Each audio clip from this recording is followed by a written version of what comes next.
Hello everyone, welcome back sa aking channel. Ayan, tapos na tayo magluto. Kaya, meron akong i-share sa inyo na ideas kung paano tayo ang ating mga Thai. Ayan, basta ang ating damit.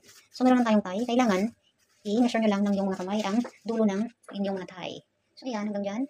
Papunta ng ating elbow. Okay? So, yung small end, hanggang dito lang siya. Okay? Kalahati ng inyong mga Thai. Para tama lang yung measure niya, yung distance. Ayan, sundan lang natin guys ang aking ginagawa. Pasok mo lang sa loob. Make sure hawakan lang natin ng maigi. And then, lagay mo sa labas at ipasok sa loob. Pero pa upward siya. And then, ibaba mo siya.